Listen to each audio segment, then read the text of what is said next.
Ya, tahun ajaran baru sudah mulai nih, namun tidak semua sekolah boleh melaksanakan belajar tatap muka. Ada sejumlah persyaratan yang harus dipenuhi supaya bisa menjalankan kegiatan belajar mengajar atau KBM secara tatap muka. Kita lihat, ini dia data-datanya. Oh, saya kasih lihat dulu deh yang depannya nih. Boleh belajar tatap muka asal ada persyaratannya. Nah, ini dia. Apa sih syarat untuk belajar tatap muka di sekolah? Yang pertama adalah pastinya ada di zona hijau. Walaupun pemerintah punya rencana ya untuk melonggarkan, katanya di zona kuning nantinya bisa, tapi langsung mendapat kritikan karena ada resiko penyebaran COVID-19 di sana.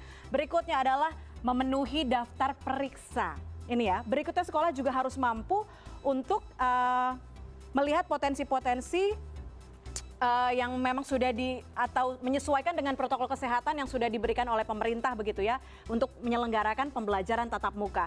Dan yang paling penting adalah ini dia, mendapatkan persetujuan orang tua. Nah, untuk anaknya belajar tatap muka di sekolah kan orang tua harus diberikan sosialisasi juga, harus diedukasi. Seperti apa resikonya belajar tatap muka, tapi manfaatnya untuk belajar tatap muka ini seperti apa? Orang tua harus bisa memilah, menimbang apakah anaknya diperbolehkan untuk datang ke sekolah. Nah, berikutnya syarat belajar tatap muka lainnya, ada aturan lain yang harus dipenuhi. Di antaranya adalah jumlah siswa sekarang menjadi terbatas, pastinya 50% dong ngikutin dari pemerintah ya.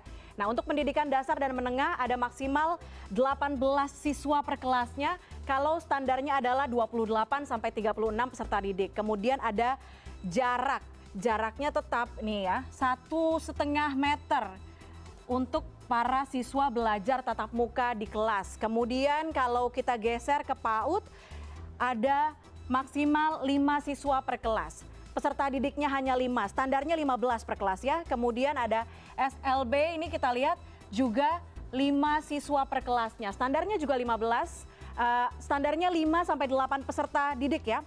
Dan kalau tadi juga ada jaga jarak, pastinya harus menggunakan masker semuanya, baik guru maupun siswanya untuk belajar. Kemudian jumlah jam belajarnya juga dilakukan dengan sistem bergiliran atau shift yang ditentukan oleh masing-masing sekolah atau satuan pendidikan sesuai dengan situasi pastinya ya. Kemudian ada wajib cuci tangan sekolah-sekolah dan guru-guru untuk juga tetap memberikan edukasi kepada anak-anaknya, kepada para siswa untuk tetap patuh dengan protokol kesehatan, mencuci tangan dengan sabun atau membawa hand sanitizer setiap harinya. Nah, berikutnya, walaupun belum lama berjalan ya, kalau kita lihat tadi nih ada protokol yang banyak banget harus dilakukan, ada syarat-syaratnya, karena nyatanya sudah ada kasus siswa yang terpapar COVID-19 saat sekolah.